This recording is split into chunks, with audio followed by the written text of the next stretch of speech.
I do think the technology that could achieve a right answer will be readily available relatively soon. I don't think that's the barrier. If we knew the information that it needed to come to a correct answer, I think that we could do that. Like the actual technology barrier, I don't think is going to be the issue. I think it's going to be the domain knowledge associated with how can we confidently detect individual response variation. What does it mean to respond individually? What does it mean to have a favorable response to one condition versus the other? How are you making sure that that is not associated with sampling variation, sampling error, measurement error, all these sorts of things that get really complicated when you're talking about an N of one kind of case. Welcome back, Mops and Mo's listeners, for another week here with Drew and Alex. This week's episode and this week's guests are two guys that I have followed for a very long time and was very excited to get them on. Alex, tell us a little bit about who we're talking to this week. Yeah. So Drew definitely has a crush on these guys. He's been talking to me Two about them. crushes, two big crushes. He's been talking to me about them and their content for a long time. Got me following their page.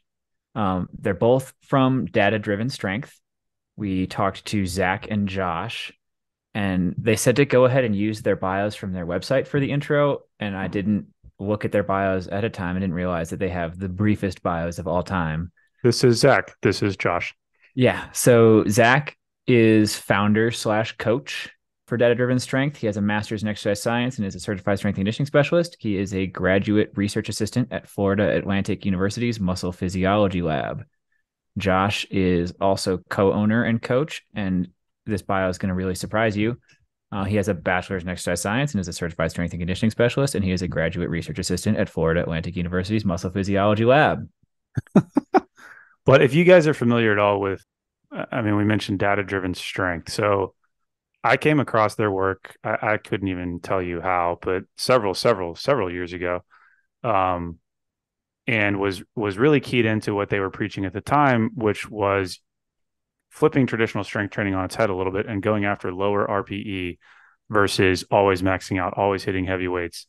What are we really chasing after? When we think of rate of force production, how does that translate to resistance training prescriptions? And that is something that we definitely key in on with our conversation today with Zac and Josh, but obviously we go a number of different places as well. For me, though, and folks that are working alongside with us on Long and Strong, you'll see these types of strategies implemented, because what my big takeaway was as I got introduced to the data-driven strength methodology was, hey, here's a way that you can introduce resistance training in a concurrent training plan such that an athlete can do what they need to do from a strength training perspective without totally overtaxing themselves in a way that they might traditionally if they just went after, a 5-3-1 program or any of your kind of standard heavy lifting programs. Here is a way that is evidence-based. We can see it play out in the literature, and you have plenty of adaptation currency left over to go after endurance-based goals, work capacity-based goals, just other things that aren't completely depleting you like a very, very heavy powerlifting training program might. That was how I got turned on to these guys. And so to have them come on the podcast and chat with us was awesome. And there's some pretty cool stuff in here. There's, like Drew mentioned, they do a little bit of turning traditional notions of RPE on their head. But also there's some good conversation in that these are not guys who've had a lot of exposure to the tactical human performance space or the tactical community at all. So we got to have some neat conversation about how the particular principles they're coming at from a pretty specifically powerlifting standpoint actually have tremendous applicability to broader communities like tactical, where there are competing demands in addition to the training that somebody might be doing or other types of training they need to do beyond barbell stuff. So I thought it was a pretty valuable conversation about how you can take some principles they've discovered from one angle and apply them in a different way. Well, the other thing too, and we get into this sort of towards the tail end of the conversation, but it's in the title, data-driven strength. Like these guys, by virtue of just being really intelligent human beings, but also being immersed in the literature of resistance training, one of the stones that we wanted to turn over was, how do you bridge the gap between what we see in strength and conditioning literature and what we know works objectively, subjectively in the strength and conditioning field. And I think that the insights that they have as far as how to understand research, how to implement research, how to be data driven versus data based and super rigid off of the findings or a little bit more nuanced. I think that you'd be hard pressed to find two better individuals to speak to that complexity around strength and conditioning. So before we roll into the episode, I just want to shout out to they have their own podcast, they have their own blog on their website and stuff. Tons of good content if you want to dive deeper after listening to the conversation. Enjoy. Down to business. Guys, I want to ask you this question because I've read this stuff that you guys put out on the website. Obviously, you've become, well, you are, relatively popular. He has a huge crush on you guys professionally. Big man crush professionally. But I want to kick this off by just starting at square one and discussing sort of the traditional powerlifting model of resistance training that I think most folks know and love. You guys, I think, refer to as the threshold model versus what you put out, generally speaking, when we think of like lower RPE and how all that plays, if that makes sense. Yep. Sure. So, long ago, and when the first periodization text was, the dust blew off the cover and people cracked open the first page, you have two beautiful lines of volume and intensity. And you have the volume line that slowly declines over the course of a training cycle, and you have this intensity line that gradually increases over time. That's kind of traditional periodization at its finest. And when we think of intensity, for the most part, people were thinking originally like the percentage of 1RM on the bar. So if I can lift 100 kilos, the percentage of my 1RM that I'm using on any given set, let's say 80%, I'd be using 80 kilos on the bar there. That's kind of the relative loading, or some people call it the relative intensity. Terminology is definitely not clear there, but that's kind of really as simple as it was. And then people started to, of course, thanks to Mike T and the emergence of using RPE, which is basically just a way to quantify how hard a set is. So you're basically just saying at the end of a set, how many reps in the tank do I have? There's a couple different ways you can quantify that, but that's ultimately what you're asking yourself. The original kind of periodization model didn't further stratify what intensity meant. It's just continued to be intensity, but didn't really take into account the different components of intensity, whether that's the load on the bar or this RPE. So what, we've been, kind of piggybacking on some ideas from some other people for a while and kind of talking about this, where we kind of do split those lines and kind of think about it maybe in a little bit different way, where the kind of the central idea there is for powerlifting is kind of the specific goal you mentioned there.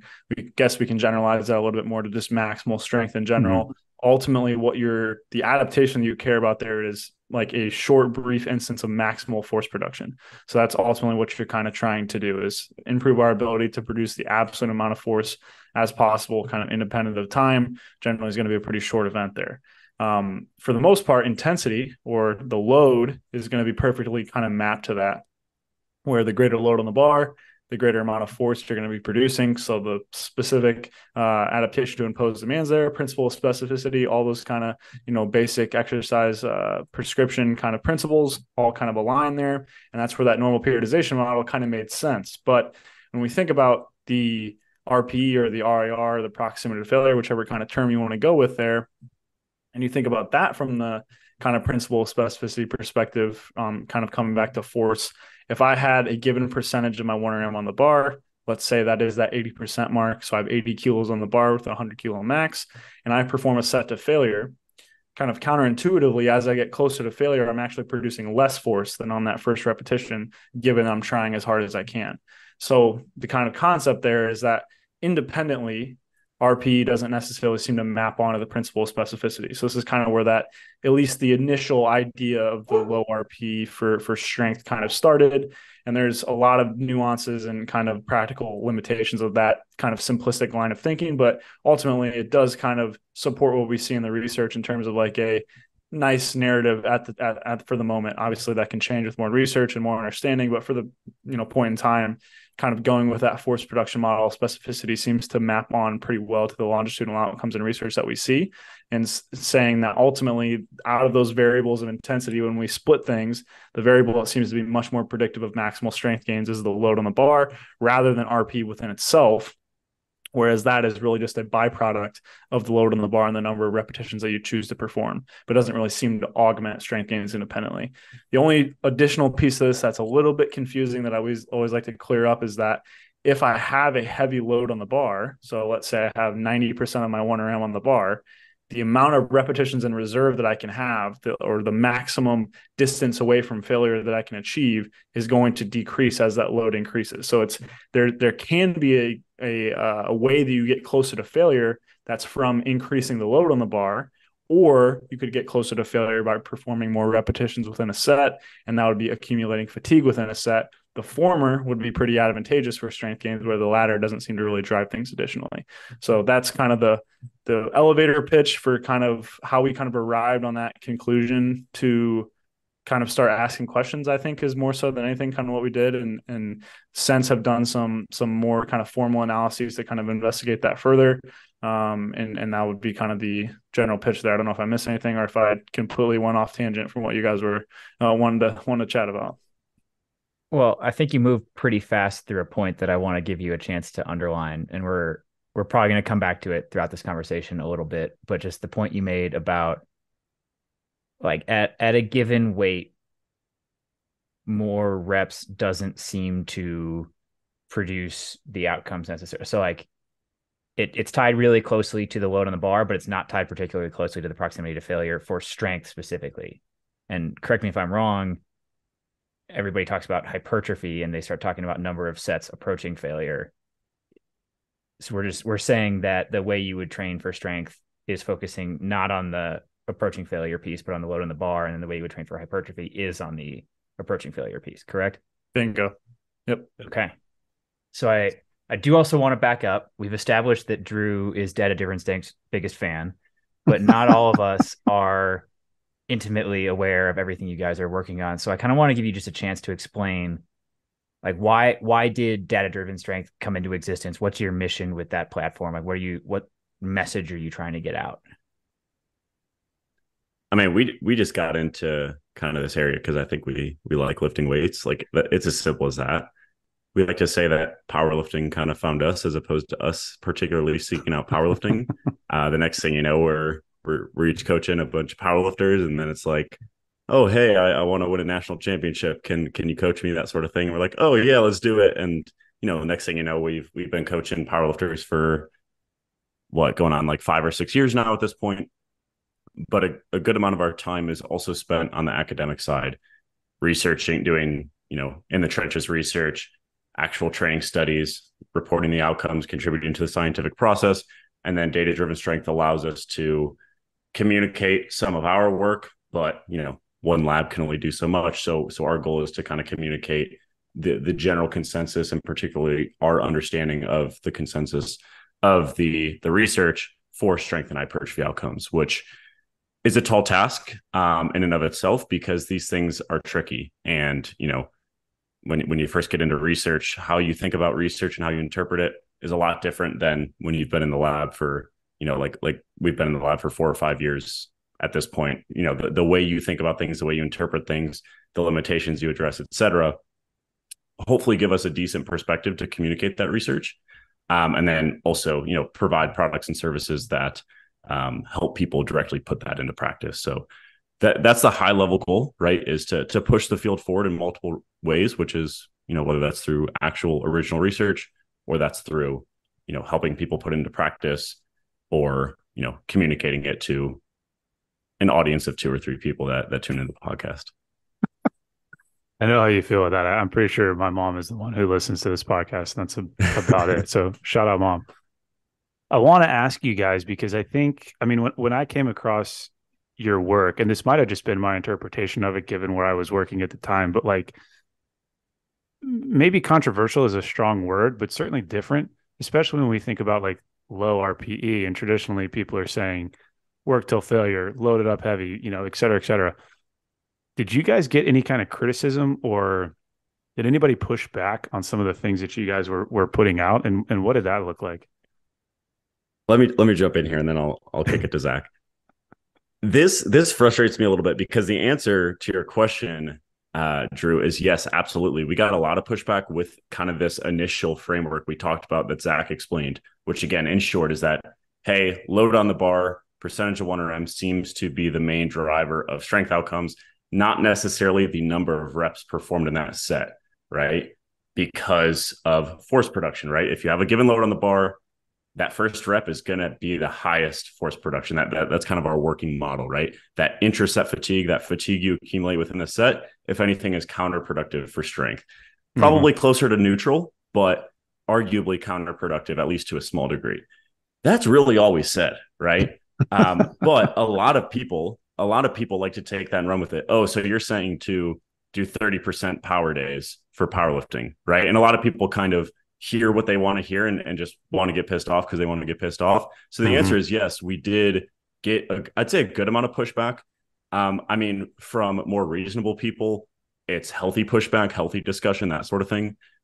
But the funny thing is now in 2023, right, maybe I'd say like 2020 or so is when we, I'd say, got some sort of traction with, an audience to some degree. And, we're able to kind of communicate that. We got a lot of pushback now, 3-ish years later. All of a sudden, everyone explains it in the same way that we do, kind of in our sphere. And they're like, oh, yeah, we've known this all along. It makes perfect sense. So that's me airing a little bit of frustration with how people think about this. But yeah, I'd say we brought a slightly different perspective. And, for better or worse, I think it's kind of caught on at this point now. Well, and I was going to say, because, again, I don't remember exactly when I came across you guys in the first place, certainly a number of years ago. And then all of a sudden, it seems like relatively recently, certainly there's a lot more conversation around RPE / autoregulation. We'll just cage all those as one thing. But then even this idea of backing away from the idea of training to failure. And I think, we'll get into some of this a little bit later, but when we think about it, you talked about having less interset fatigue as being, maybe a neutral factor. But when you're dealing with athletes that have to include elements of endurance, elements of work, I mean, we're a tactical athlete podcast here, and we talked about this a little bit before we hit record. Like, all of a sudden, if you can get coaches to change their viewpoint on what it means to execute resistance training and where the, quote unquote, minimal effective dose might be, if you can open up more training currency to put into other places, I mean, that's huge. And so, I mean, I would applaud you guys for having to deal with that criticism early on, because, man, if there's a community of just like entrenched old school dudes that don't like to think outside the box, it's powerlifters. And no offense to powerlifters, because I'm going to get a lot of grief for that.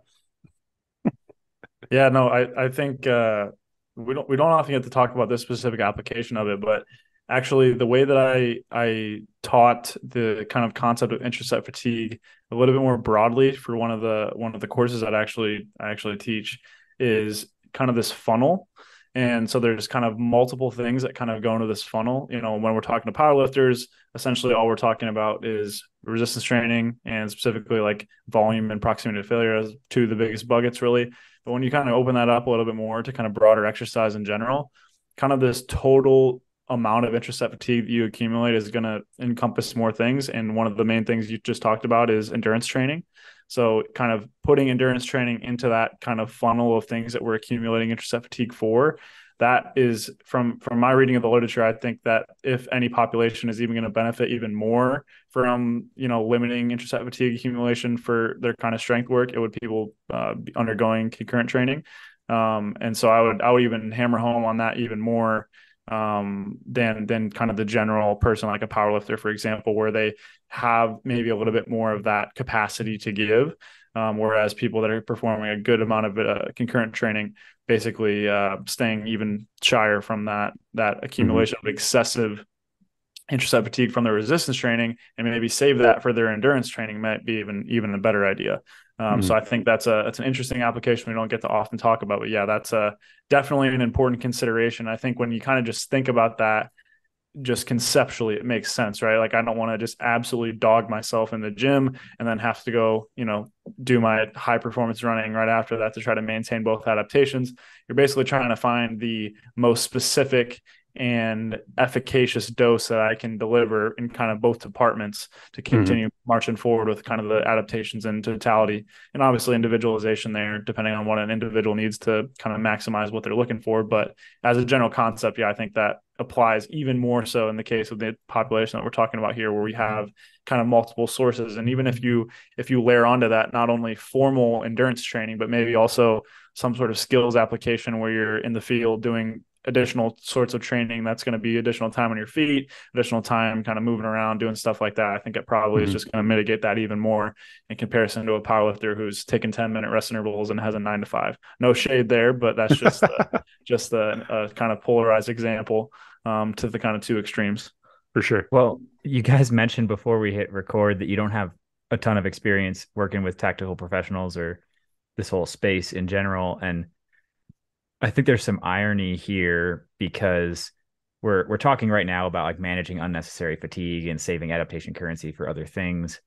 But if you've ever seen how like the military historically trains or like what traditional military physical training looks like, it is 100% oriented on producing the maximal amount of fatigue possible. Like it's not good.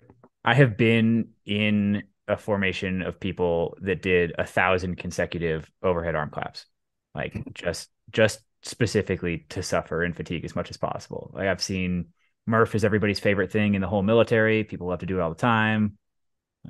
It's all about like I talk to people all the time. Like a normal PT week, if they like wrote it out on a calendar, would be Monday, Wednesday, Friday run, like Thursday ruck, and Tuesday muscle failure. It doesn't say anything more specific than muscle failure. We're just gonna like do stuff until you can't anymore. And it's like what you're proposing is essentially the opposite of that. And I think it's fascinating. Yeah, I think there's multiple ways to go about the training process, right? And I think it's important to probably address a bias or at least a framework that we use, and that's to be as precise as possible with the adaptation we're shooting for. So for a powerlifter, for example, we would prefer to use like a sniper approach or a more precise approach with each set that's being done, right? So like, hey, this set right here, the goal is to get you better at, something close to a third attempt on the powerlifting platform, right? Okay, let's optimize it around that goal. All right, now you've done your sets of low bar back squat, for example, for a powerlifter. Let's move on to something less specific, but it's going to grow your quads a little bit more efficiently, right? So that very precise and efficient approach, I guess to give a little bit of props to the other side of things, when there are a lot of additional goals, I think there can be at least some degree of like it might be helpful to take more of a shotgun approach at times because it might be more efficient if there are so many training goals, right? For example, you might not have time to do low fatigue training just for strength, higher interset fatigue, very isolation type work for hypertrophy, also do maybe some sort of power training, endurance training, and then something to kind of exhibit some quote unquote mental toughness, right? Things might get a little bit tricky there from a practicality and from a time standpoint. So, and I find myself doing this a lot in practice with people that are particularly time, constricted by time. But yeah, I mean, it's not going to look like overhead claps or whatever you said for by 1,000 at 10. But I think that's worth considering just to kind of make sure people don't over apply this concept is like, you kind of need to keep in mind all the outcomes you need to get within a certain training week, right? And make compromises where necessary, if that makes sense. The other thing I was going to mention real quick that makes us maybe a little bit more challenging in this case too is, powerlifting is simple from the standpoint of the outcome and adaptation of interest is very easy to identify. Whereas in this case, we kind of have a mix of, it's hard to understand what the key performance indicator is for these populations, I guess ultimately is what I was trying to get at. You have some adaptations that are associated with strength, some adaptations that are associated with power, some that are associated with muscular endurance, all of which have different recommendations in terms of proximity to failure. So it goes along with what Josh is saying in the sense that if somebody could show me data to say someone is a better individual in terms of whatever task you're performing in the military based on their amount of body weight push-ups they could do, that would probably change the way that I prescribe the resistance training versus the key performance indicator and relevant to their kind of their task or their occupation in the military is maybe a 1RM back squat. I would train them differently based on whatever the actual key performance indicator is that I just don't have the domain knowledge to understand what that is. That would change the prescription of proximity to failure ultimately. So I think that's important to realize too. For example, if it is more kind of muscular endurance oriented, that basically flips the recommendation ultimately in the sense that intraset fatigue in a way is kind of the stimulus that you're going after. So if it's strength oriented, then obviously we kind of goes with everything we just said, power oriented, even more so in the low intraset fatigue direction. But if it is that muscular endurance component, there's kind of two components, and it kind of depends what types of endurance you're talking about. You kind of absolute muscular endurance or you have relative muscular endurance. Absolute would be like how many repetitions can I do with my body mass, which basically as you get stronger, we're maintaining our body mass, but that becomes a lower percentage of our kind of maximal strength.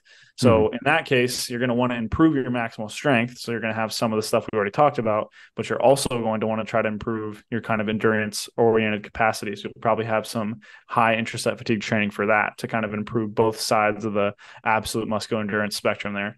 But if you're training for purely relative muscular endurance, which basically means I want to see how many repetitions I can perform with a given percentage of my 1RM. So let's say 80% of my 1RM. So as I get stronger, the load that I'm using to test that would increase.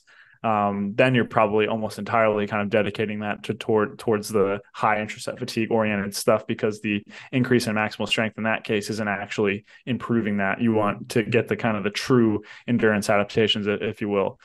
So that additional layer in this context does make things a little bit more challenging and does lend even more credence to kind of what Josh is saying, in the sense that I have a hard time believing there is cohesive data in the military to have, you know what, if you can do a body weight wall sit for more than 3 minutes, you're going to be excellent at your occupation. I'm assuming that data doesn't exist, and there's probably nothing that's super clean in terms of key performance indicators. So then you just kind of have to go with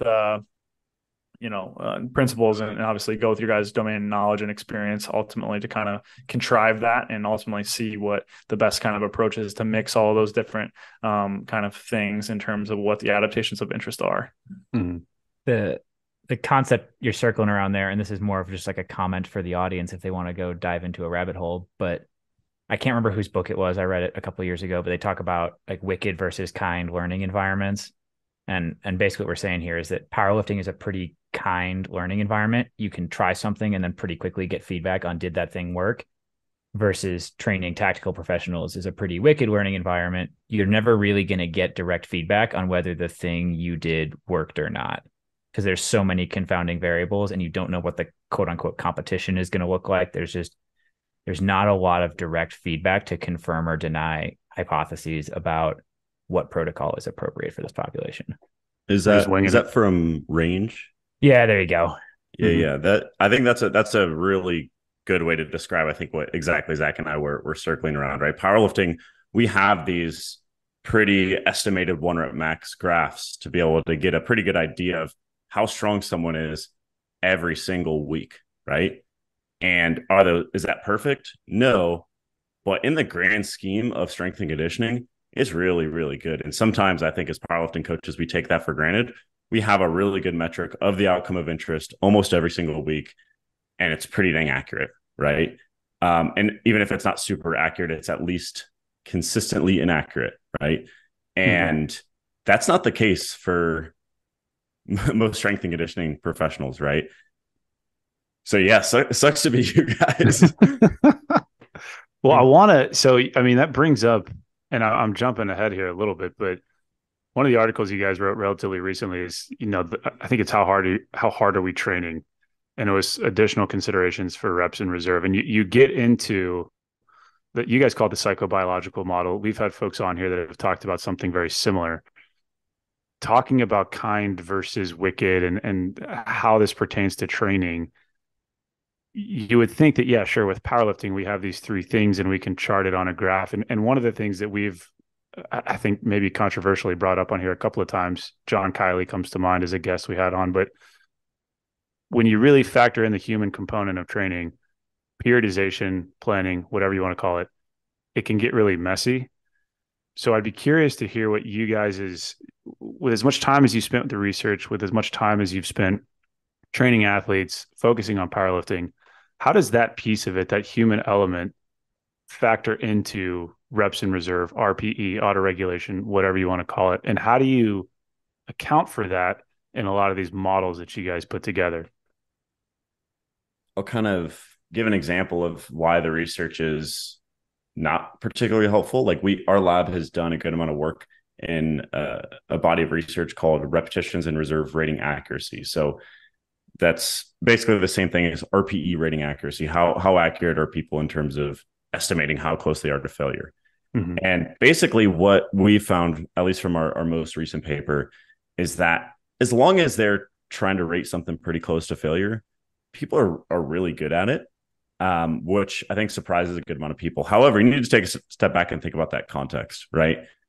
You have me, Zach, and probably a couple of additional investigators in the lab with their preferred music, full blast, and there's maybe some social pressure to some degree, right? They want to try to be as accurate as possible, and it's just like a really, really good training environment.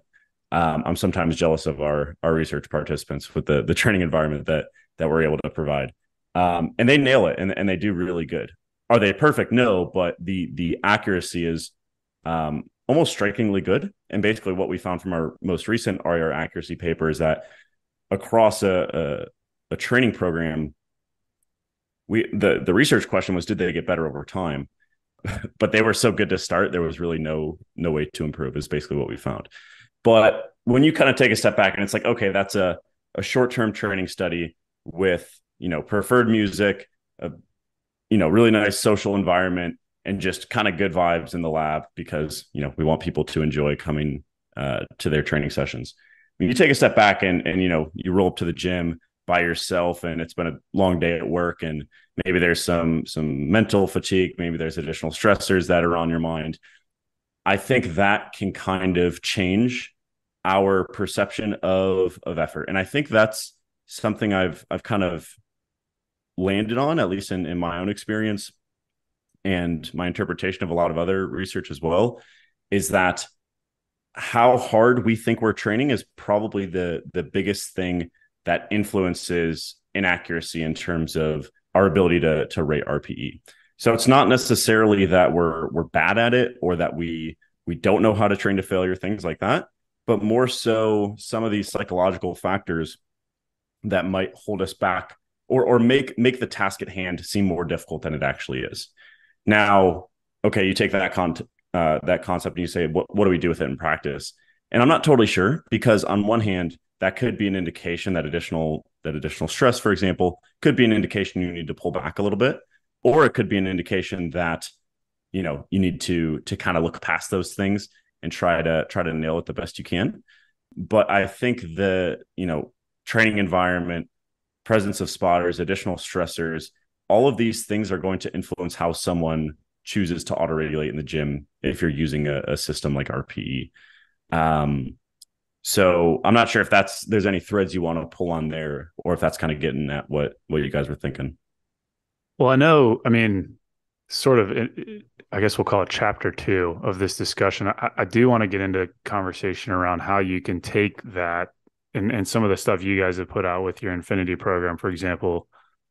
I'd call it individualization at an industrial scale. I think there's some threads to pull there, but I do want to back up, because before we go there, I've heard this a couple of times when I've followed you guys' work just from different podcasts and whatever, this idea of not bashing low RPE, but people see that concept and they just assume, okay, we just train easy all the time. And that's not what you guys are saying. And one of the things you mentioned in the guide that you put out on your website, which we'll include in the show notes for folks, but specific to hypertrophy, the example that you use, I think, is 3x8 at 2 reps in reserve versus 6x4 at 6 reps in reserve, and kind of the different it's kind of saying the same thing, but you're coming at it from two different ways. And the implications for those two different setups are valuable for all the reasons that we've already talked about, less fatigue, et cetera, et cetera. Can you guys hit that and just clear up any misconceptions people might have when they think low RPE, I'm training easy all the time. How do I get any better? Sure. Yeah. So I think the thinking there is like it makes sense. It makes sense why people kind of initially has like a little bit of a weird reaction to it. I think the piece of that ultimately fits everything together from like an experience standpoint is we're missing one kind of hidden premise here that is kind of an additional variable to intensity. And that would be kind of the concentric effort that you're using. And I think that kind of helps kind of fit some of this low RP stuff together. So that kind of the force model that we outlined earlier only works if you're trying as hard as you possibly can on literally every single rep. If you're deliberately slowing down the reps, the kind of the force of those repetitions can be considerably different than what in theory what it should be. So the first thing to say is, when we're talking about this low RP stuff, for the most part, we're talking somewhere in the 70 to 85% of 1RM range. So while that can be pretty light if you're in the lower end of that range, for the most part, those are still like reasonable training weights. Even if you take that for like one rep, it still feels like something's on the bar. And this is where that first confusion can kind of, people hear low RPE training. And like Josh said earlier, they immediately think throwing around power training weights where I can jump off the ground with a barbell, things like that. We're basically saying for strength, you essentially kind of the principle based approach there is we're going to try to train with as heavy a loads as possible, as often as possible, and then work things back from there based on individual constraints, leverages, tolerances, et cetera. So you're kind of starting from the base physiological principle of like, what's the most specific way to train? And then you're going to work back from there to kind of layer on these additional constraints. And so when we say low RPE, it's low RPE relative to the load that you're lifting. It could be that low RPE for, a set at 85% of 1RM is 2 reps at a 7 RPE, right? Like that could be, low RPE to some, whereas, you hear 3 reps in reserve. That's like a pretty standard recommendation for hypertrophy that I don't think people would call low RPE necessarily. So low RPE is contextual to the load that you're actually lifting. And all we're saying is that you're just trying to eliminate some of that extra set fatigue. So if you've done this and experienced it, I think the piece there is when you're training with absolute max concentric effort and you're training, multiple sets with that and also doing other exposures to heavy loads throughout the week, accumulating a good amount of volume, et cetera, kind of doing all the things that we recommend as opposed to just saying the low RPE part. I think people can realize that it's still hard training. I've taken this to the extreme in my own training. So when I was kind of taking my journey to squat 500, we were just starting to write about this stuff. So I was training with 32 back off singles with 70%. And that was some of the most grueling mental training I've ever done. So I would do those with, every 30 seconds on 30 seconds, kind of EMOM style, but 30-second rest intervals, and just had like a clock in front of me. And I literally would do that for, an extended period of time. And that is low RP training, but I'm telling you right now, if you've ever done it in every single one of those reps in an isolated fashion, trying to move it as fast as you physically can, the force you're producing is like, it's going to be really high. And that's ultimately what's going to map onto the actual perception of effort. So it depends what you mean by, is this hard training? Like, is this 1 rep in reserve? If that's the metric by which you're relating to hard training, I guess no. But if you're talking about the experience of which you feel with the training, I would generally say it's probably a little bit higher than you think. Now, of course, we still think there's benefits from a fatigue perspective, all that kind of stuff. But I guess I'm just fighting the dichotomy of that. It feels like a walk in the park and you walk out of the gym fresh as a daisy. That's definitely not my experience. So hopefully 32 singles. It was brutal. How did you arrive? I don't know if I needed that many. How did you arrive at the number 32? So I think I was doing kind of the way that I got there. I think I did 1 block where I was doing 4 sets of 8, and then I did another block where I was doing 8 sets of 4. And then I was like, well, we wrote the article. I have to take this to its logical endpoint. So then I decided I was going to give 32 singles a shot. I did end up squatting 500. I haven't touched it since, and I've also not done 32 singles since. So maybe that is the magic sauce. There you go. For all the listeners, 32 singles every 30 seconds. Well, so I did this before. I'm gonna kind of do it again. This isn't really a question as much as it is in like an early conversation that I had with Drew about the work you guys were doing. I was trying to get it to make sense in a way he helped explain it for me that worked for me. And you guys can tell me whether this is like I along could the have right been lines or wrong. not. Could be all over the place. I don't know. But it helped things click for me when he started talking about like the reason weights move slow. Like the reason a 1 rep max moves slow is not the same reason the last rep of a long set moves slow. And like the other layer of that that people aren't thinking about is that if you're moving the same weight for a bunch of reps and it starts to slow down, that means each progressive rep you are putting less force into the bar. So you're like that made it click for me a lot, and you guys are nodding. So hopefully I'm along the right lines here. But I Yeah. just think that was a way to like lay it out that starts to make sense to people. Like Hmm. the bar slowing down doesn't just mean you're working hard. It also means you're just producing less force. Yeah. Nailed it. Nailed it. One thing we've kind of changed our mind on is how much that matters.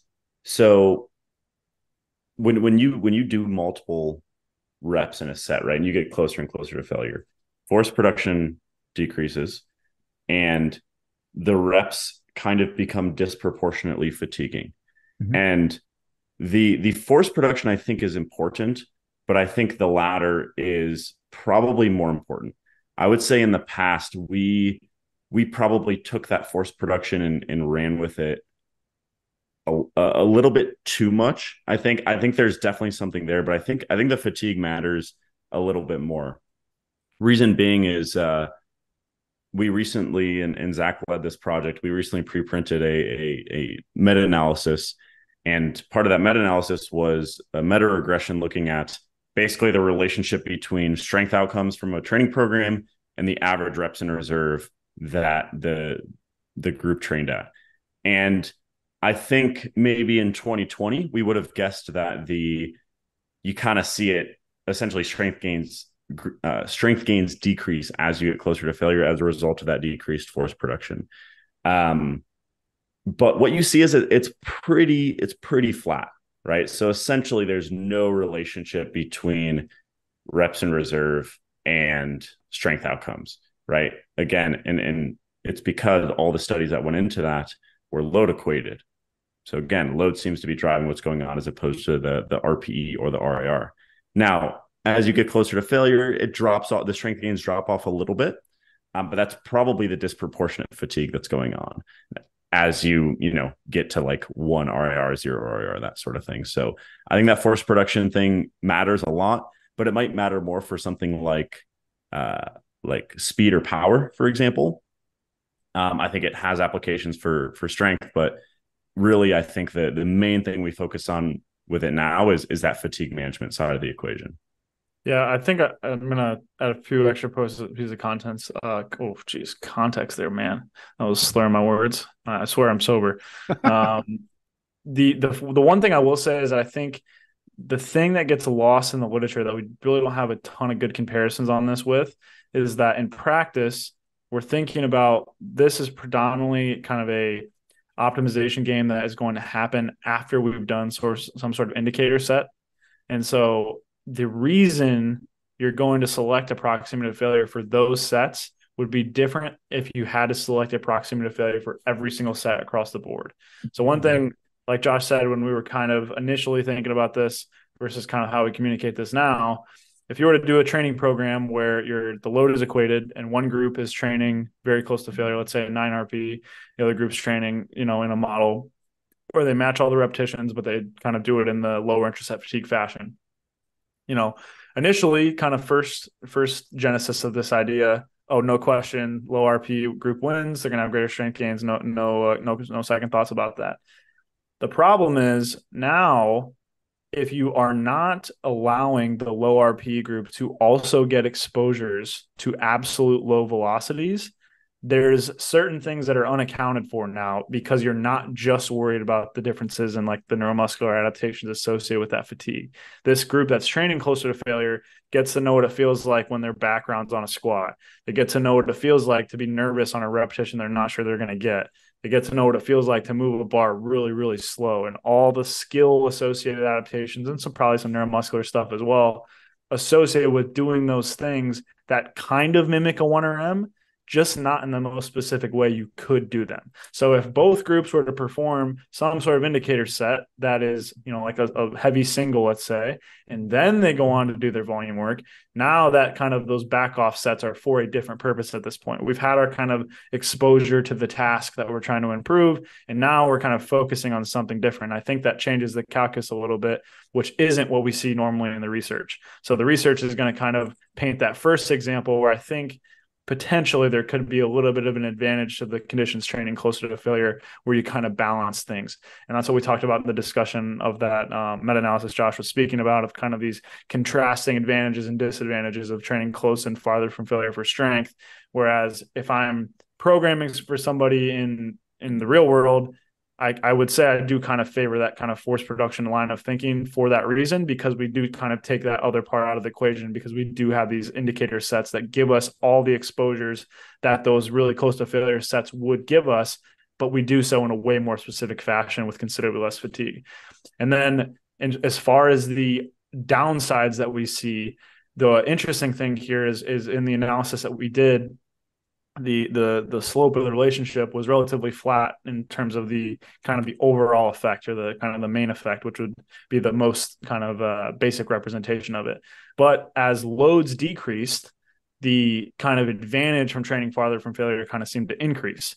And that potentially could be because the amount of intraset fatigue that you can accumulate with lower loads is just way greater. If I'm training with 80% of 1RM, kind of, you can think about it this way. It's not the exact same thing, but kind of the amount of burn that you can accumulate in a set with like a 80 to 85% of 1RM versus a set with 30% of 1RM is completely different.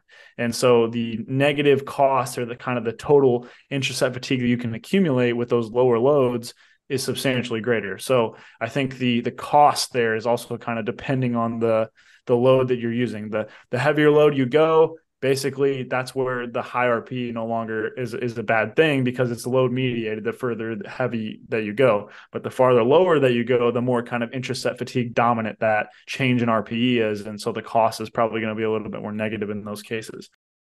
So those are just a few things I wanted to hit on there too. No, I think that it makes a lot of sense. And I mean, can you just briefly hit on that indicator set? Because I think practically speaking, that becomes really, really important for exactly the reason you guys said. But just again, from my experience with this concept, a lot of coaches miss that point, that, double at RPE 8 or whatever, and then you have your drop-offs. Can you just hit on that briefly? Yeah. So if you're taking the kind of the force production model to its like logical endpoint, what in reality, what you should be starting with is, I'm going to do 10 singles at 100% of 1RM, or I'm going to do 10 maxes, because a single at 100% of 1RM is going to be the highest load, and it's going to be the lowest intraset fatigue because it's one repetition. So that's going to be kind of where we start. And so obviously for anybody that's played around with maxing or anything, tolerating a meaningful amount of training volume in that way is essentially impossible. You're going to be there for 8 hours to try to get a meaningful number of repetitions done with 100% 1RM. So, you kind of make the logistical choice to say, let's do some sort of heavy work and some sort of work that's kind of dedicated towards volume. And so the indicator set is kind of the thing you're talking about, and it's kind of got a ton of different uses. That's been, by no means our ideas. It's just that it kind of fits into this concept well. You can use it to mark progress, like Josh was talking about, kind of create an estimated 1RM, which basically gives us a finger on the pulse of something that we care about, that we can easily measure and make changes based upon week after week. It's going to allow us to auto-regulate training loads on that given day. So by having kind of a fixed metric that we're going after, we can see how our performance is on that day, and then we can make the prescriptions relative to our capacity on a given session. So that's really nice. And then also from like the actual adaptation standpoint that we're concerned with here, it gives us an exposure to a very high force set, essentially as high force as you can tolerate, with essentially zero intraset fatigue if you're doing a single, or like a double, very, very, very little. So it's basically just going to give us a very, very specific exposure to the task that we're trying to actually improve, to which then we go to the volume work where we're basically trying to compromise as little as possible to get what we need to get done in the volume work. So for some people on bench press, like for me, I can tolerate pretty high loads essentially all the time. My shoulders don't seem to get bothered. My pecs don't really seem to get bothered. So my bench training, to kind of stick to kind of the physiological principle, looks like a lot of heavy singles at like a 9 RP, which is like 96% of my 1RM. And then I'll do, sets at like 85% of my 1RM as my back off. So my low RP work in this case are like doubles at a 7 to 8 RP. So it's really not that low RPE in that case, but it is low intraset fatigue for that load. Whereas, Josh, he has a little bit different bench training where I think he's a little bit more submaximal than me for a couple of different reasons, but the principles there are all the same. You get, an exposure or some sort of indicator set that's going to give you the most specific kind of dose of that maximal strength or high force exposure. And then we move over to the kind of the volume work where we're basically trying to compromise on that principle as little as possible to accumulate some work, get some additional practice, get some hypertrophy, although that's probably not the most efficient way to do it. You're still going to get a really solid stimulus if the load is heavy enough, and kind of try to knock some of those other birds out. Well, I mean, it's an important point and a thread that I want to pull on a little bit here, because I remember first getting into these concepts, and Bondarchuk is a coach that comes to mind, tracking hammer throws, and he would have guys throw the hammer every day and track distances, and that's how you would determine if you were done with that phase of training or not, blah, blah, blah, blah, blah. The challenge for resistance training is what is the proxy for the hammer throw? What are we tracking? And so one of the things we talk about here a lot, like I mentioned, is auto-regulation. And that can be a challenge for some coaches to wrap their heads around, because when you take away this idea of predicting the future and saying that 6 Tuesdays from now, you're going to do 3 sets of 5 at 85%, the first question they ask is, what tools do I have in my toolbox to track progress? Like, what are the indicators in the program that I can use to say, is this athlete ready to shift gears or not? And the indicator sets, in my experience, I've relied pretty heavily on estimated 1 rep max. There's calculators you can use for all the coaches out there to track that. And when the athlete's estimated 1 rep max deviates from what you think it should be, it's kind of a signal to tweak the program. And so it becomes a really important tool to stay away from too much fatigue, to stay away from the injury risk, and really get at a lot of the things that I think Alex and I preach on, which is like, the reverse causality of progressive overload and all these different like nerdy phrases that we throw out there. And the reason why I wanted to hit on that indicator set piece a little bit more is because it's incredibly important when we go to track athlete progress over time. I don't know if you guys had any more thoughts on that. No, I think you hit the nail on the head. Like, the indicator set is easy for powerlifting, but I'm sure there's solutions for the tactical, strength and conditioning coach. Maybe it's multiple indicator sets. Maybe it's a session specific one, something like that. I'm not gonna, spitball ideas, because I wouldn't want anyone to take them too seriously, because it's not something that I've thought much about or looked into auto-regulation of team sport athletes, things like that. Not really our area, but you can basically anchor the rest of the session to that, right? Mm-hmm. So a very simple approach would be work up to a single that you think is, 2 reps in reserve. Okay, now just drop it 20% and do some sets of 5. Drop the load 20% and do sets of 5. If you feel terrible that day, right, that single at 2 reps in reserve is going to be lighter. So now your back offs are also lighter. But if you're feeling good, you're going to, take another jump or two for that single with 2 reps in reserve. And now your back offs are also heavier. So you're kind of auto-regulation at its core is matching the training stress to the performance on the day. And performance is there's a lot of things that go into performance, right? And you can't necessarily predict it. Like you said, you don't know how strong you're going to be in 6 weeks, let alone session 2 compared to session 3 of the week. And having tools to be able to make adjustments on the fly in a very intuitive way, I think is I would have a hard time coaching anyone without those tools is how I'll put it.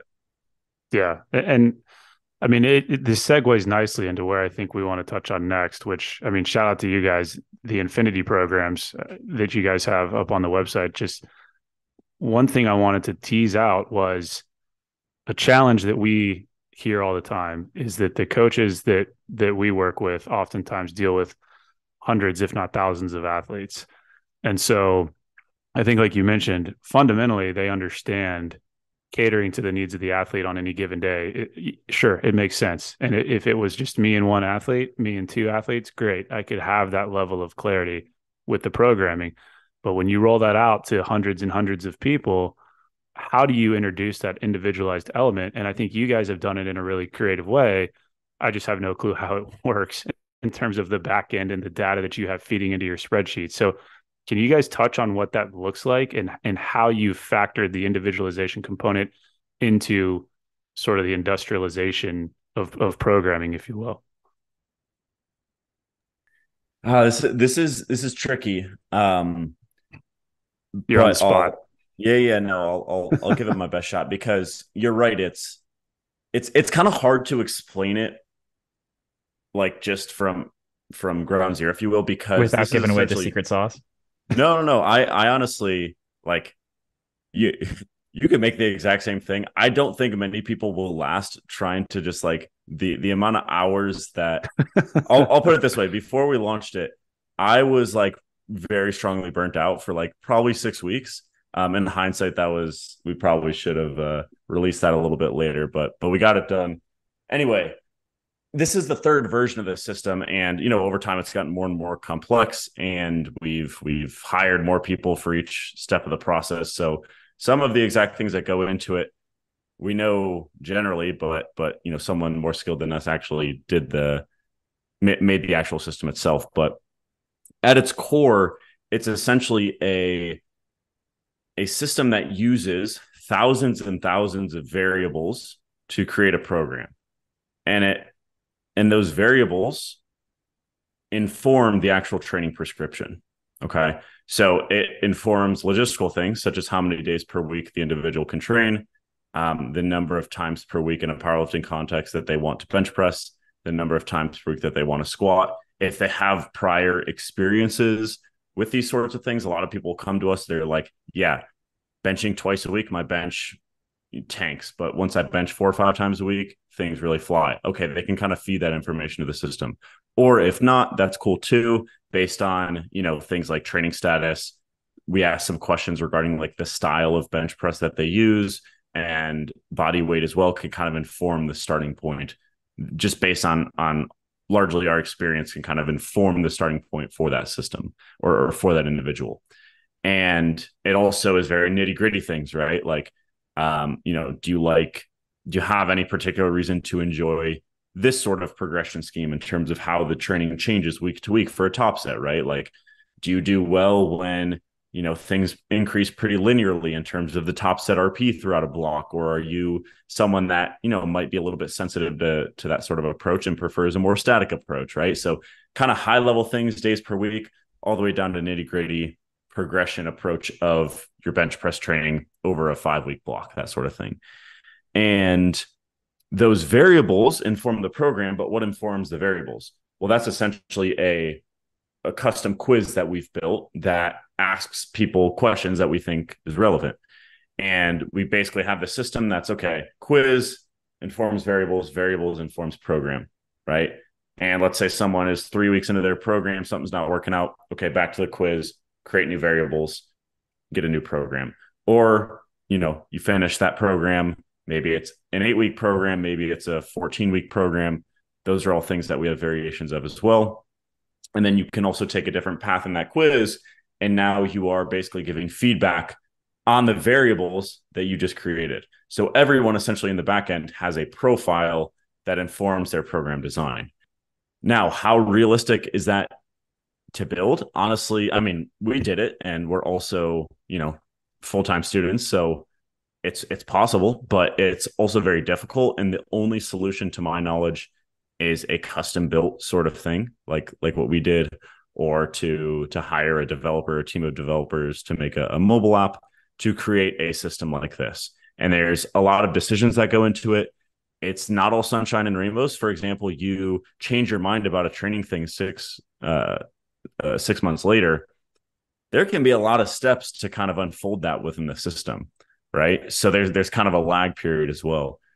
I would love for someone to create some sort of platform where, coaches can go in and kind of toggle things that they believe to be true or that are relevant to their population, or the KPIs that are relevant to this athlete or this group of athletes for someone that's managing hundreds of individuals. But that from a high level is what we're doing is we're individualizing training in an iterative and systematic way based on the outcome of interest. And in our case, that's largely performance outcomes. So a hypertrophy oriented person doesn't care about powerlifting. We're going to look at the performance over time for a specific muscle group, and that can inform, any changes, if at all, for the next program. For a powerlifter, more straightforward, kind of based on strength progress. So you, again, from a high level, we just have, okay, what's the KPI? What went into any changes to that KPI? What feedback do they have? Okay, that informs the next program, essentially. That's from a high level how we think about training and how we have attempted to build it into essentially an automated process. Mm-hmm. So there are a few listeners on this podcast. They're going to be going crazy for the kind of stuff you're talking about in terms of like being able to ingest that data and like automatically make decisions based on it. Other people's heads are going to be exploding. Yeah, this is also true. Mine is a little bit, but I'll ask a question that I know some of them would ask, given all the stuff you just said. With the increasing accessibility of really robust AI type of platforms, do you see this kind of really changing the kind of stuff you're doing? Because what you're talking about is like you guys having to, like, to a certain extent, manually program a lot of these decisions, and we're getting to a place where tools are available where you might be able to broaden it into more and more complex types of training, more and more complex goals. Do you see that on the horizon, or do you think that's farther off than it seems like it is? I'm going to answer in 30 seconds, and it might be different than Zach's. And then this is very relevant to Zach's dissertation, so he should take this one. But I think it might be further off than we think, specifically for strength conditioning. But Zach, I'll let you. Yeah, it's tough. This is so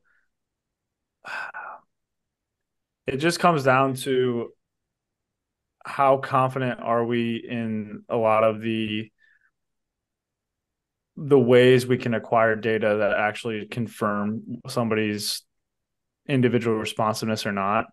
I'll save me going on a soliloquy about how to actually do this and how complicated it is and all that kind of stuff. As Josh said, this is what my dissertation's about, and I've lost more sleep over thinking about this than I'd like. If anything, it has made me realize how little we know about individualization, and just open my eyes to how complicated solving that problem really is. And it's not as straightforward as I once thought. So ultimately, because of that, I do think the technology that could achieve a right answer will be readily available relatively soon. I don't think that's the barrier.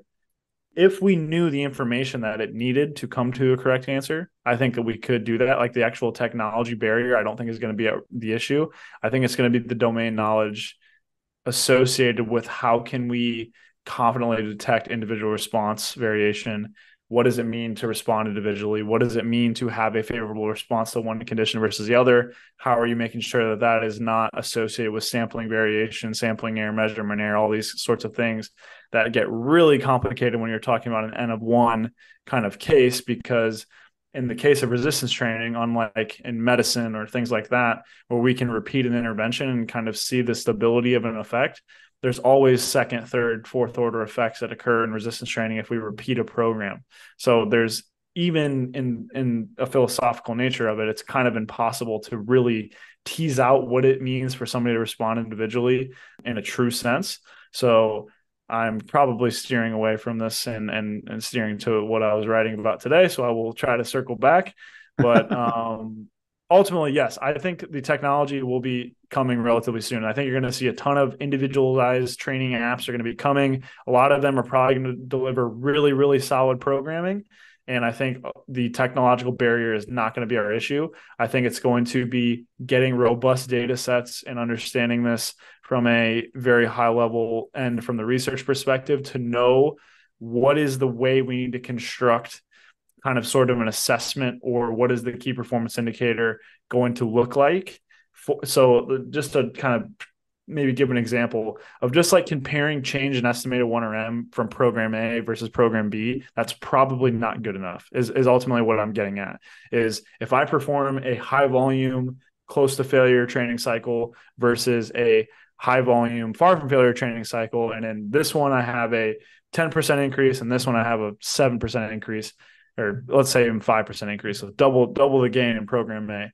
That's probably not sufficient to say that that's actually something that's better, if that makes sense. Mm-hmm. There's a whole bunch of other things that can kind of go into that make that determination a little bit foggier. And so when you're looking to build an AI system to ultimately feed training that is as a more favorable response for an individual, defining what that means gets really, really challenging really quickly. And so I think that's ultimately the barrier here is going to be us as the imperfect apes behind the dashboard of picking the button that we want to say, this is what I want you to optimize this training system for, because that's ultimately the gear that makes everything go. That's the difficult question. Whereas I think all the downstream implications of you say, design me a training system that makes these modifications, which are going to be coaches' intuition driven and modification driven, based on this outcome, that's not far away off at all. Like we said, ours is not a super sleek iOS application by any means, but like from under the hood, I think it's going to be what's going to continue to come out from its basic components and just continue to get optimized over time. Like those principles of how ours is designed is basically what I think everything's going to continue to be. It's just going to get continuously more optimized and utilize some of those language models and other things under the hood to make them more efficient and be able to scale even greater than what we have. So I think, long story short there, technology isn't far off, but the ultimate kind of kicking the ball down the hill to get us to that answer, that's the nice perfect training program that we're all after, I think is probably a little bit farther out than we want. But I will be excited to be proven wrong if that's the case. I would be excited to see somebody who designs an app that is able to figure out all the issues that I'm thinking of in my head and prove me wrong and give everybody really, really solid training for an affordable price and continuously move us in that direction. So that's my rant over. So this is going to be like a little bit me talking to coaches who are listening, because I've heard some responses to that a bunch. And one of the most common responses is like, AI is going to take our jobs, right? and this is my chance to like get on a soapbox for a second, I guess. But I don't think, there are a lot of coaches who think program design is the foundation of coaching, and that is what coaching is. And I think that's the part of coaching that's easy to study and easy to quantify and easy to put on PowerPoint slides and teach in classes and things like that. And I don't actually think it's the most critical part of coaching, especially as you get away from more elite athlete populations and get into like coaching gen pop for like more complicated goals and more complicated lifestyle factors and things like that. I think, yes, this might mean that like debates about different periodization models get less relevant, but I don't think they were as relevant as coaches act like they are to begin with. And maybe people are going to get mad at me for saying that. I don't know. But like when I click on like run workout on my Garmin, like this is new because I got a new watch recently, but it tells me what my recommended workout for that day is based on my training the last few days. It says you should do threshold stuff today, or you should do base building stuff today. And like, that doesn't remove the point of having coaching though. It just removes the X's and O's part that I would argue is probably not the more important part. Well, the thing I would add to that, and maybe this is a soapbox, maybe we're just doing a soapbox round robin here, but like, the AI piece is interesting to me, given my day job and the environment that we're in. Again, this sort of industrialized human performance model that the military likes, because, and we've talked about this all the time, senior leaders like to think that human beings and Humvees are the same thing. And I can diagnose a human the same way I can diagnose a machine. And it just consists of a series of variables that if some scientist somewhere can throw into an algorithm, all of a sudden I have that perfect program. And so it's interesting to hear you guys being, arguably at kind of the forefront of these discussions, recognize how far off we are from that, because I think one of the challenges that we deal with in this space, and it might be true in collegiate and professional sport, I just don't have as much exposure to it, but the challenge is in having conversations about the human element of this and how hard it truly is to say, this is what you need to do today or tomorrow or the next day or weeks from now, months from now, years from now, whatever. It doesn't map the same way that a maintenance schedule for a tank might look, as an example. And so I think it's just, we don't have to hang out here any longer, but it's just interesting to think about how truly complex that is and how it almost requires that we open up an entirely different set of discussions around, okay, what is it? What does the human element of this actually look like? Because it looks a lot different than a machine. And I'll step off my soapbox now. I'll throw one out, and then Josh Yeah, gets Josh his gets a soapbox. The holy grail, I think, and this is just like insight into tactical for you guys, I guess, but the holy grail is a brigade commander gets to look at a computer monitor, and on that monitor is a dashboard with 4,000 stick figure soldiers, and each one of them next to them has a percent ready number. Like, and that, I just don't know if that exists. And like, there's a lot of companies saying that they can produce that, and I'm not sure. Yeah, I can't necessarily speak directly to that, but my kind of daily experience might be at least semi-helpful for a listener too. And it's, we're scientists and we're also coaches, and we also develop these systems, right? And don't get me wrong, being a scientist makes me a better coach, and being a coach makes me a better scientist. Absolutely. However, the actual skills and the frame of mind I'm in when I'm designing our next training study versus when I'm programming for an athlete, completely different, right? Like the skills I'm using when I'm talking to humans are not my scientist skills, right?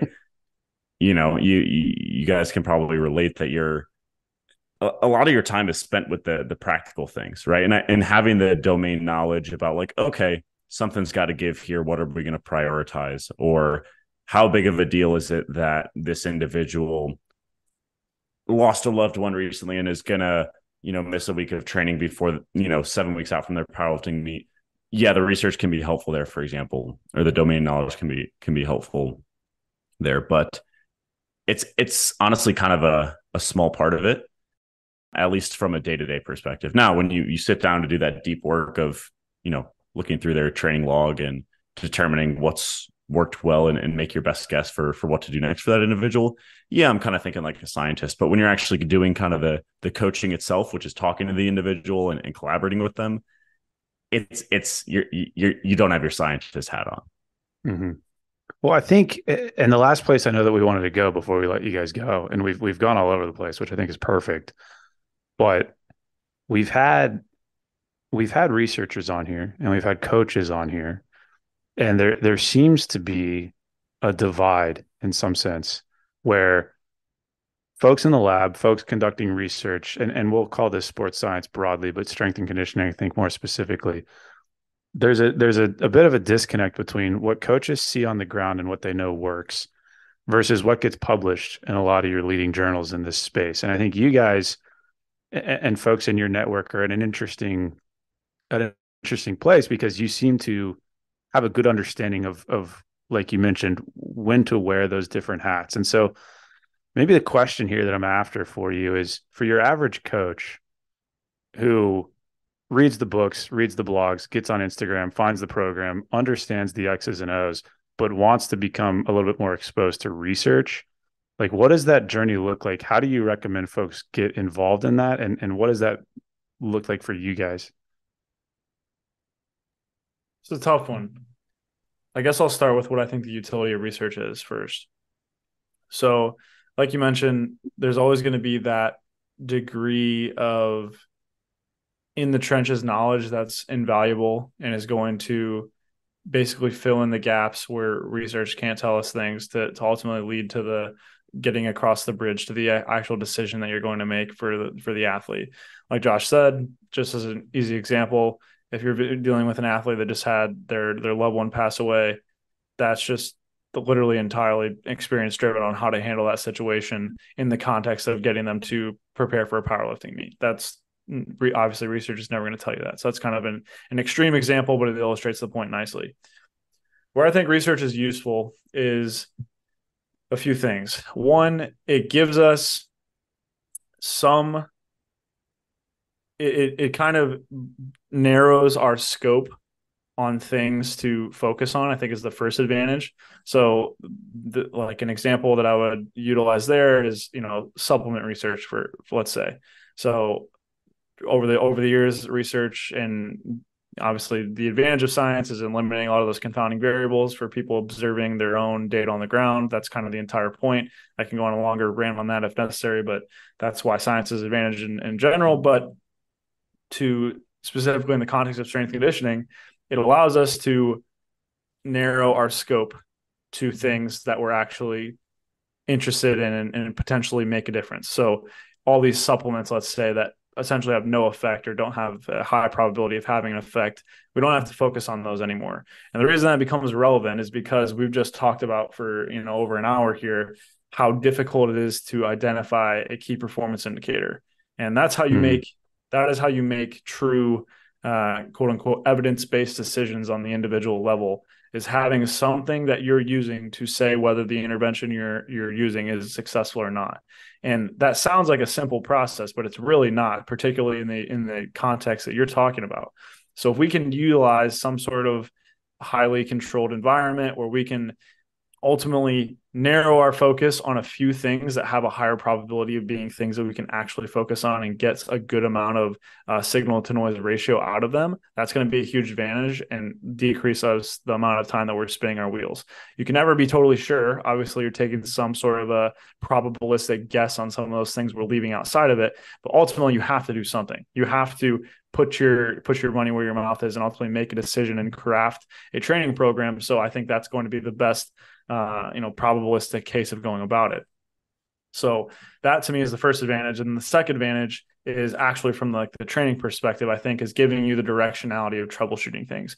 If we can have the highest, most controlled understanding of the different principles of training, understanding how those operate in a directional sense, I think is ultimately going to give you the ability to use those principles to actually troubleshoot things on the individual level. Just as a basic example, if let's say we can agree that additional training volume is going to improve our outcomes on average. If I run into a plateau for an individual and the overall conditions seem that I can add training volume, that's probably a good idea, given that seems to improve outcomes on average. So that kind of thing, it gives you directionality of troubleshooting. Otherwise, if we're saying that every single training principle is completely individual and there's essentially no predictable physiology that we can base things on, you're saying that there's an equal probability of taking somebody down to like 0 sets per week or 40 sets per week in terms of maximizing their outcomes. Whereas if we understand this overall relationship, we can make much more reasonable estimates on what's going to actually maximize outcomes on the ground. So those are the two reasons I think it's beneficial. And I think that's basically how I would recommend using it.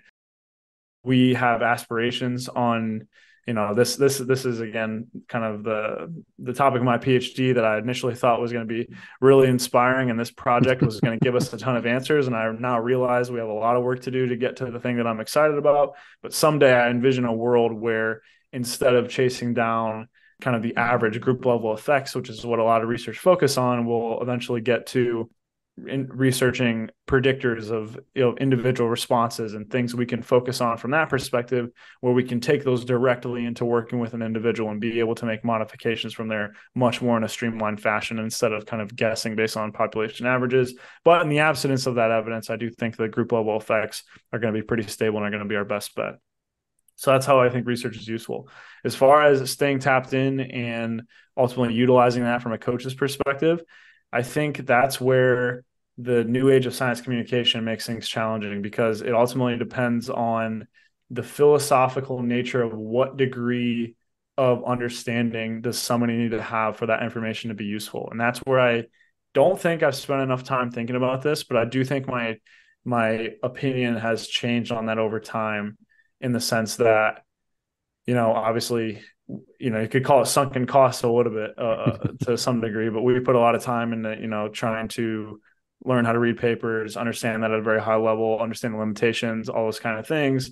But at the same time, that is going to limit somebody's ability to coach, get experience. That's ultimately going to help their clients, time investment that they can give to their clients. There's just an opportunity cost there to some degree for somebody to learn all those skills. So, that's where I just think science communicators are a huge advantage. You have research reviews nowadays. You have high quality science communicators that have a good amount of domain knowledge and talk to experts frequently, but break things down in a really simple way that ultimately I think is going to give you the kind of the Pareto principle there, the 80-20 out of there of watching a Jeff Nippard YouTube video where he breaks things down really succinctly. I think you're going to get the vast majority of the benefit than going to, hunting down every single one of the original research studies in the latest meta-analysis for the average practitioner. I don't think that's practical, and I don't really think that's necessary, really. It just comes down to understanding that every source of information like that does come with some limitations, but as long as you're digesting it with kind of that lens and understanding that, probably some of the limitations are going to be glossed over, probably, there's a higher likelihood if it's not coming directly from the people that did the analysis. There's a few things that could have got lost in translation in terms of, the things you can and cannot say based on the way that the analysis was run, certain things like that. As long as you kind of understand that and have just like a layer of caution in terms of what you're utilizing there, I think for the vast, vast majority of people, that's kind of where things are heading. The one thing that gets even more challenging with kind of today's landscape of how that types of information is being disseminated is that when I used to think fitness science communication, I used to think YouTube and 10-minute videos and 15-minute videos and maybe an occasional interview. And then it kind of shifted to podcasts, and podcasts is even longer form. So that's even better, more context, that kind of stuff.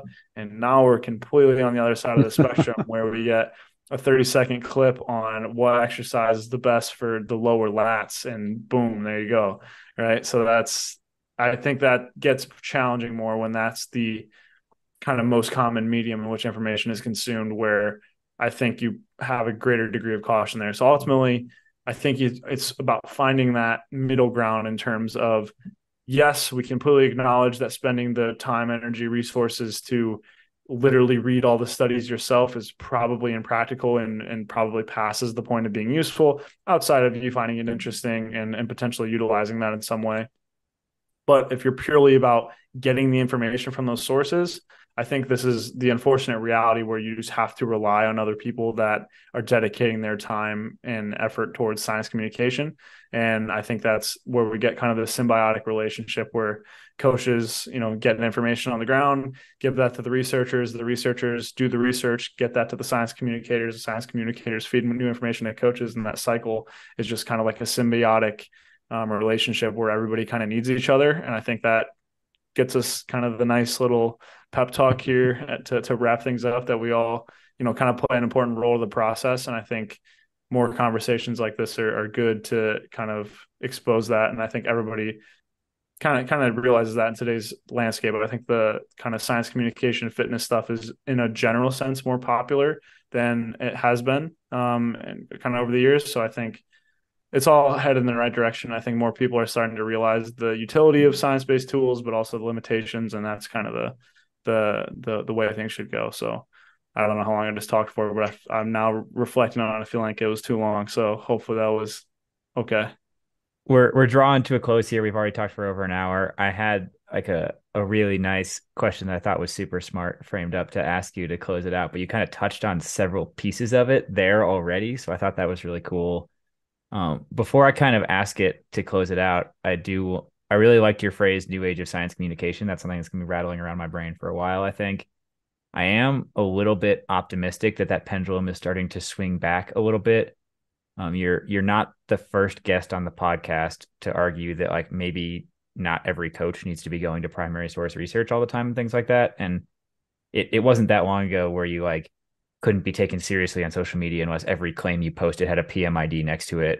Yeah. And like, we're starting to get into an era where people are realizing that like maybe leave that to like professionals who know the body of the literature and can provide you a summary of all of it and are not relying on one study with flawed methods, yada yada yada. So I think that that message is starting to get out there. I think you're not crazy for saying it by any means, right? So what I kind of wanted to ask to close it, and you did touch on some of this, is that, and I was thinking fundamental flaws, but it's not a flaw. Are there fundamental things about how research is conducted that limits its applicability to practice? And the things I'm thinking about here are, as you mentioned, research is all about removing all the variables other than the one you're looking at, but practice is all about accounting for all of those variables. Research is all about prioritizing the biggest adaptation over the shortest period of time, but practice is about long-term sustainability.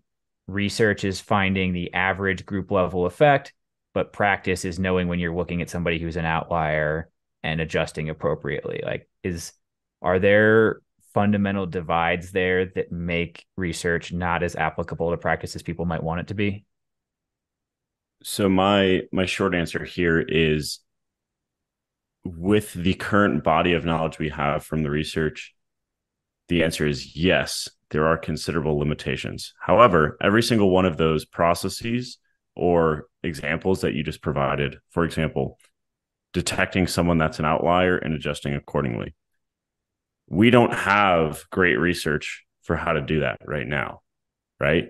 So in the absence of that, the best thing we have are practical tools that people have learned, and it might be research informed in terms of the directionality of set adjustment, right? But maybe where I'll push back a little bit is that the best tool that we have in order to come at the best possible answer in the long term would be the research for that, for example. But that is extraordinarily hard, and we're so far away from that you're going to have to learn those skills in the meantime, is basically how I think about it, right? Are we ever going to have hundreds of long-term training studies? Probably not. So you're going to have those skills and learn those tools from people that have been coaching for a while, or from your own experience, for how to kind of adapt the principles with long-term considerations in mind, because most studies are limited to 12 weeks. But theoretically, the best way to answer these issues would be through research. So I think philosophically, science and the scientific method is the best way to get these answers. But dude, like, it's exercise science. We don't like the funding's just not there. I wish it was, but like, we're studying healthy people, often spending our own money to get equipment. Like that, like, yeah, if there were millions of dollars flowing through it, maybe we'd have answers. It's going to be slow because the money's not there, the funding's not there. But I think it's moving in the right direction. And I'd like to think, at least to some degree, it's accelerating. For example, like the last couple of months, I've been spending a lot of time extracting data as far back as I can find, right? Papers from like the 60s, the 70s, even, for a meta-analysis. And that makes me optimistic, right? Because of the tools we had in the 60s and the 70s compared to now, right? And I think, again, some of that technology, those methods are only accelerating. And I guess our goal and things that give me optimism is being a small part of that improvement, of that, contributing to better methods and getting closer to the truth. But you're absolutely right that we don't have answers to a lot of these things from research. And in the absence of that, you got to have those practical tools. I think the grass is probably a little bit greener than maybe we realize. Like, I think we just talked about some of the technology that's going to be on the rise, and I think that's going to give us access to research designs and stuff that we've never had access to. I think Josh said it perfectly. Like, basically right now, what we're doing is we're making certain assumptions with the research that we have, and some fundamental limitations that don't totally square with the questions that we're looking to answer. Basic example you already mentioned is kind of the duration of a study, right? We're making the assumption that the treatment effect or the comparison between conditions within a 12-week training study basically extrapolates over the course of your training career. That may or may not be true. And I think quite literally it's better than nothing, and it's more informed than having no data on that, right? So I would still use that to inform kind of long-term training things. However, to kind of more squarely answer what we're interested in, I do think as some of this stuff starts to come out where we have, bunches of training apps that collect data constantly from all these people in their training from very well-trained individuals that potentially could do like A/B testing or different things like that, where we have some sort of these more complex, potentially more ecologically valid, long-running training studies with way more participants that we could ever get on the ground in a lab. Obviously, those come with those own limitations, but it kind of solves things from the other end of the coin. And to me, the thing we need to verify that would give us more or less confidence in the body of research that we have is if we research one of these things that we kind of think is pretty well known, and we go to kind of the other end of the spectrum, long duration study, really well-trained individuals, maybe more like a sustainable approach as opposed to thinking really short-term effects, and the directionality is completely different than what we saw in those kind of shorter-term studies, then maybe we need to start rethinking things. If I had to guess, I don't think that would be the case based on most things we have and just kind of thinking about it logically and trying to think about how physiology would operate in those different conditions. But of course, I could be wrong. The biggest thing to me that we just don't know about is the kind of the ceiling effects situation that you have as you kind of get closer to your genetic potential. Do these things that we do to try to optimize our outcomes in 12 weeks actually lead us to greater things and then kind of the down the road, or is it just kind of getting to us to that point faster? Do we just hit this kind of rate of adaptation that we kind of max out and we could get there a ton of different ways?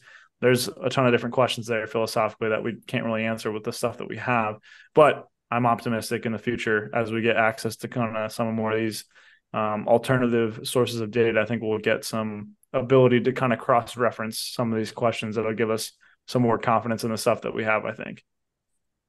That makes sense. Well, we started this conversation with you guys telling us what led to the creation of data-driven strength. And I guess it would only make sense then to close it out by asking you guys, what is the best place for people to go to find more about what you guys are doing? Yeah, the best way to keep up with us is probably to subscribe to our newsletter. So if you go to our website, just press on the newsletter tab. Website is data-drivenstrength.com.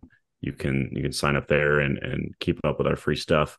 You can also find us on Instagram. I'm Josh.datadrivenstrength and Zac is Zac.datadrivenstrength. You can also find us on ResearchGate if you're interested in like our academic work. So if you just Google like Zac Robinson ResearchGate or Josh Pelland ResearchGate, you can find some of the stuff we have put out, and that will be updated with future stuff that comes out as well. So that's where you can find us. And all of that, awesome, as usual, will be in the show notes. Yeah, well, guys, thank you for coming on. I know we sort of prefaced this by saying we would go in a million different places, and I think that's exactly what we did, which was perfect. So thank you for taking the time. We appreciate it. No, yeah, appreciate you thanks guys for having us on. This was great. And some different stuff. Yeah, it was cool to talk about different stuff, and also it's cool to hear your guys' insights from, just honestly a very different field compared to what we're usually thinking about. So it also gave us some things to think about for sure. So we appreciate it. Oh, geez. Well, thank you. Thanks, guys. Hey, Alex, let's cover our ass real quick. Oh, great idea, Drew. All right, guys. The views and opinions expressed in this program are those of the speakers and do not necessarily reflect the views or positions of any entities they represent. Thanks for tuning into this week's episode. Before you go, please rate and review the pod on the listening platform of your choice. You can also visit us on our website at www.mopsinmos.com. That's mops, the letter N, mos.com. You can check out the library of podcast episodes, our latest blog entries, any helpful resources, and also sign up for our newsletter. Drew nailed it. Just to underline a couple of things, the podcast entries have in-depth show notes on the website. So if you missed anything or you want to read any of the research we talk about, it is all there. You can, at the bottom of the website, sign up with your email and receive future updates from us. The blog posts go a little bit more in-depth in kind of written form on a couple of topics we get questions about all the time. But most importantly, I just want to ask all you guys, our best way the word gets out is absolutely word of mouth. So tell your friends, tell the people you work with, anybody you think would find it useful. Thanks for spreading the word. If you have any questions or comments, feel free to shoot us an email at either Drew or Alex at mopsandmos.com. Or there's a contact form on the website. Thank you.